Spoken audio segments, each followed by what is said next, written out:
Hey guys, কি অবস্থা সবার? বাংলা সেন্সে হেয়ার। আশা করি তোমরা সবাই অনেক ভালো আছো। আজকে আমি এক্সপ্লেন করতে যাচ্ছি নারুটো শিপুদেনের এপিসোড নম্বর 226 এবং 227। তাই ভিডিওটি শুরু করার আগে অবশ্যই বাংলা সেন্সে চ্যানেলটিকে সাবস্ক্রাইব করে বেল আইকনটি প্রেস করে দাও, যাতে নিত্য নতুন ভিডিও পেয়ে যাও সবার আগে।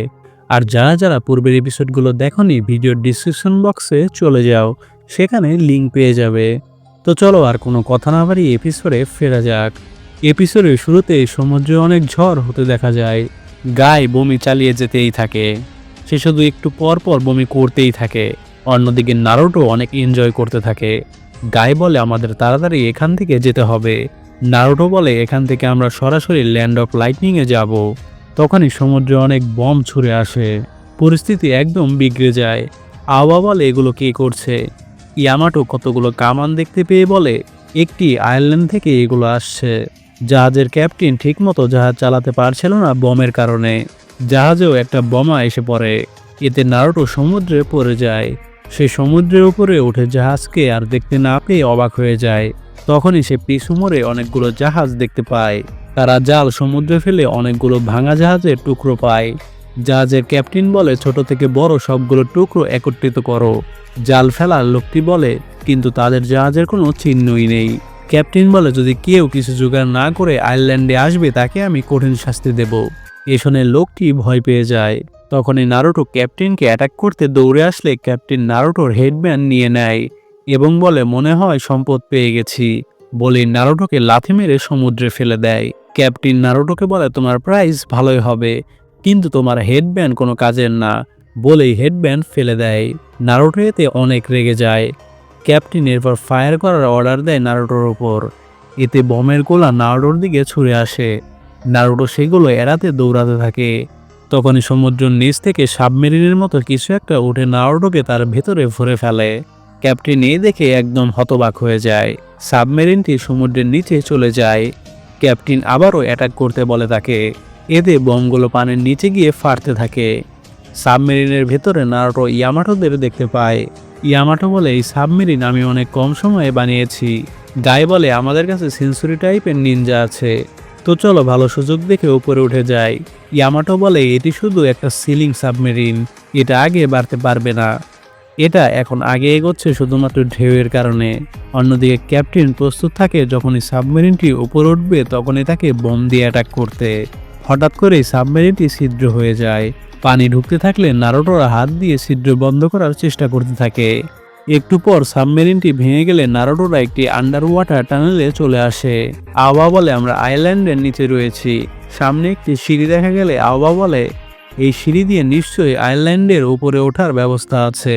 নারুটো বলে তোমরা যাও, আমি আমার হেডব্যান্ড নিয়ে আসতেছি বলে যেতে থাকলে ইয়ামাটো তাকে আটকিয়ে বলে এখন উপরে যাও অনেক বিপজ্জনক, তুমি যেতে পারবে না।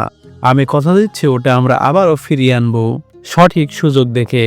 এবং ইয়ামাটো অনেক হাঁপিয়ে যায়, কারণ সে একটু বেশি উড স্টাইল জুৎসু ইউজ করে ফেলেছে। তখনই নারুটো দেখে এখানে গোসল করার মতো গরম পানি রয়েছে। একটু পর ইয়ামাটো সেখানে গোসল করতে থাকে। তখনই গায়ে চিল্লিয়ে বলে তাড়াতাড়ি এখানে আসো। নারুটোরা সেখানে গিয়ে একটি লাশকে পড়ে থাকতে দেখে। লাশের পাশে একটি বই দেখা যায়। আওবা বইটি নিয়ে বলে আমার মনে হচ্ছে এটা আয়ারল্যান্ডে থাকতো। এরা পাইরেটস আসার আগের থেকে এখানে বসবাস করত। আর এই বইয়ে লেখা অনেক বছর আগে এই ল্যান্ডে পাইরেটস এসে আয়ারল্যান্ডের লোকেদের মেরে ফেলেছিল। আয়ারল্যান্ডের কিছু লোক আন্ডারগ্রাউন্ড একটি ট্যানেল খুদে বেঁচে গিয়েছিল। পাইরেটসরা ওপর দিয়ে হামলা করত আর আয়ারল্যান্ডের লোকেরা নিচে লুকিয়ে থাকতো। তারা পাইরেটসদের হাতে ধরা পড়লে মারা পড়তো। গায়ে বলে এজন্যই তারা বছরের পর বছর এখানে লুকিয়েছিল। নারুটো একটি লাল রঙের কাপড় মাথায় বাঁধে এবং বলে আমি নারুটো উজুমাকি, আমি তাদের বিচার করব যারা যারা আয়ারল্যান্ডের লোকেদের অবস্থা এমন করেছে। আর ক্যাপ্টেন ইয়ামাটো, এখন আমাদের সরাসরি পাইরেটসদের মুখোমুখি হতে হবে। নারুটো এরপর ইয়ামাটোদের একটি প্ল্যান বলে। নারুটো ও তার কতগুলো ক্লোন এবং ইয়ামাটোরা দড়ি দিয়ে একটি নৌকা টেনে পানি থেকে মাটির উপরে ওঠায়। এরপর গায়ে মাটিতে ঘুষি দেয়। এতে মাটির নিচ থেকে পানি এসে পড়ে। সমুদ্রের বাইরে আমরা ক্যাপ্টেনকে অপেক্ষা করতে দেখি। নারুটো উপরে উঠে আসে এবং কামানের মুখে কাঠের টুকরা লাগিয়ে দেয়। এ দেখে লোকেরা বলে এখন ফায়ার করো না, না হলে কামান ধ্বংস হয়ে যাবে। ক্যাপ্টেন নারুটোকে দেখে তার লোকেদের তাকে ধরতে বলে। নারুটো এ দেখে দৌড়ে সরাসরি ক্যাপ্টেনের জাহাজে চলে আসে। এবং তার সাথে তলোয়ার নিয়ে লড়াই করতে থাকে। ক্যাপ্টেন নারুটোকে আঘাত করলে দেখা যায় সেটা নারুটোর ক্লোন ছিল। আসল নারুটো বোট সহ একটি গুহা থেকে সমুদ্রের উপরে উঠে আসে। এরপর নারুটোরা বোট দিয়ে এত জোরে সমুদ্রে ল্যান্ড করে যে এতে ক্যাপ্টেনের জাহাজ ডুবে যায় এবং একটু পর তারা পাইরেটসদের আটকিয়ে ফেলে। নারুটো তার হেডব্যান্ড আবারও পরে ফেলে আর এর সাথে এপিসোডের সমাপ্তি ঘটে। এরপর আমরা চলে আসি 227 নম্বর এপিসোডে। এপিসোডের শুরুতেই নারুটোদের একটি বোটে দেখা যায়। নারুটো কাঠ খেলায় আওবাদের কাছে হেরে গেলে আওবা হাসতে থাকে। তখনই হঠাৎ করে আবহাওয়া খারাপ হয়ে যায় এবং গাইকে একটি পাখি তুলে নিয়ে চলে যায়। তারপর তারা একটি আয়ারল্যান্ডে এসে নেমে পড়ে। নারুটো আওবাকে জিজ্ঞেস করে এই আয়ারল্যান্ডে কি গাই সেন্সেকে পাখি নিয়ে এসেছে। আওবা বলে এখানেই মনে হচ্ছে। নারুটো বলে গাই সেন্সেকে যদি পাখিটি খেয়ে ফেলে। ইয়ামাটো বলে সে যতই দুর্বল হোক না কেন কখনো পাখির খাবার হবে না। নারুটো বলে আমি সেজ মোডে গিয়ে গাই সেন্সের চাকরা সেন্স করছি। ইয়ামাটো নারুটোকে বলে না এটা করো না, এই আইল্যান্ড কেমন হবে তা আমরা জানি না, এজন্য নিজের সিক্রেট জুৎসু লুকিয়ে রাখো। তখনই আওবা একজনকে দৌড়ে দেখলে বলে আমি তার সাথে কথা বলে আসতেছি বলে দৌড়ে চলে যায়। ইয়ামাটো বলে তাহলে আমরা চলো অন্যদিকে দিয়ে খুঁজি। অন্যদিকে আওবা লোকটিকে বলে থামো, আমি তোমায় কিছু করব না। আওবা দেখে লোকটি একজন মেয়ে। মেয়েটি এরপরও দৌড়াতে থাকে। আওবা তার পিছু পিছু দৌড়ায়। অন্যদিকে নারুটোদের একটি স্পাইডার অ্যাটাক করে। নারুটো রাসেনগান বানিয়ে স্পাইডারকে মেরে ফেলে। এরপরে সেখানে একটি সাপ এসে পড়ে। এ দেখে নারুটো কতগুলো ক্লোন তৈরি করে। সাপটি বিশাল বড়। সাপ নারুটোর ক্লোন ধ্বংস করে ফেলে এবং ইয়ামাটোকে অ্যাটাক করতে আসলে সে উড স্টাইল জুৎসু দিয়ে সাপের অ্যাটাক আটকায়। পেছন থেকে আবারও নারুটোর কতগুলো ক্লোন সাপকে ঘুষি মারে। এতে সাপকে আমরা পড়ে থাকতে দেখি। ইয়ামাটো বলে এই সাপটি একদম অরুচুমারু সাপের মতো। সাপটি আবারও উঠে অ্যাটাক করতে আসলে একটি পাখি সেই সাপকে ধরে সেখান থেকে নিয়ে যায়। নারুটো বলে এটিই তো সেই পাখি যেটি গাই সেন্সেকে ধরে নিয়ে গেছে। পরের সিনে আওবা সেই মেয়েটিকে ফলো করতে করতে একটি বাড়িতে চলে আসে। মেয়েটি বাড়িতে ঢুকে পড়লে আওবাও চলে যায়। গিয়ে একটি ফুল দেখতে পেলে তা তুলে নেয়।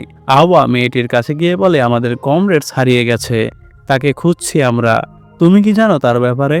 মেয়েটি আঙুল দিয়ে একটি বই দেখায়। আওবা দেখে বইটিতে কারো রিসার্চের কাহিনী রয়েছে। আওবা বইটি পড়তে থাকে যে আমরা একটি সামনিং আইল্যান্ড খুঁজতেছি যেটি শিনোবিদের অনেক উপকার করবে। আমরা রিসার্চ করে বড় সামনিং অ্যানিমেল বানিয়েছিলাম, কিন্তু সমস্যা ছিল আমরা সেটা কন্ট্রোল কিভাবে করব তা জানতাম না।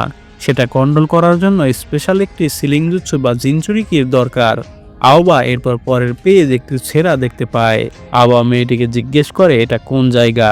মেয়েটি কোনো উত্তর না দিয়েই পালিয়ে যায়। পরের সিনে আমরা নারুটোদের একটি পাখির বাসায় চলে যেতে দেখি। সেখানে গাইকে পাখির বাচ্চাদের সাথে নাচতে দেখা যায়। ইয়ামাটো গাইকে জিজ্ঞেস করে কি হচ্ছে এসব। গাই বলে তারা আমায় খেতে চায় না, তারা শুধু আমায় বেবি সিটের মতো রাখতে চায়, কিন্তু আমরা কোথায়। তখন সেখানে পাখিটি তার বাচ্চার জন্য খাবার নিয়ে আসে। গায়ে পাখিকে জিজ্ঞেস করে তুমি আমায় এখানে কেন নিয়ে এসেছো। তখনই কিছু শব্দ শোনা যায়। পাখিটি হঠাৎ করেই তার ডানা নাড়াতে থাকে। গায়ে নারুটোদের বলে পাখিটি আমাদের কোথাও নিয়ে যেতে চায়, তাড়াতাড়ি তার উপরে ওঠো। পরের সিনে আওবা মেয়েটিকে ফলো করতে করতে ভলকানোতে চলে যায়। তখন সেই মেয়েটি আওবাকে ইশারা দিয়ে তার কাছে আসতে বলে। আওবা সেখানে গিয়ে একটি বড় অ্যানিমেলকে দেখতে পায়। অ্যানিমেলটি একটি কেমিক্যালের মতো কিছুর মধ্যে শুয়ে রয়েছে। আওবা মেয়েকে জিজ্ঞেস করে এটাই কি সেই অ্যানিমেল যেটি কন্ট্রোল করতে পারছিল না। মেয়েটি এর কোনো উত্তর দেয় না। অন্যদিকে আমরা নারুটোদের দেখতে পাই। পাখিটিও নারুটোকে ভলকানোর দিকে নিয়ে আসে। ইয়ামাটোরা ভলকানোর ভেতরে যাওয়ার চেষ্টা করতে থাকে। অন্যদিকে আওবা কেমিক্যালটি ছুঁয়ে পাস্ট দেখতে পায়। দেখা যায় এই বড় অ্যানিমেলটি অন্যান্য অ্যানিমেলদের সহ রিসার্চ করা সায়েন্টিস্টদের মেরে ফেলেছিল। সেখানে সেই মেয়েটিকেও দেখা যায়। মেয়েটি সামনিংটি কন্ট্রোল করার চেষ্টা করতেছিল।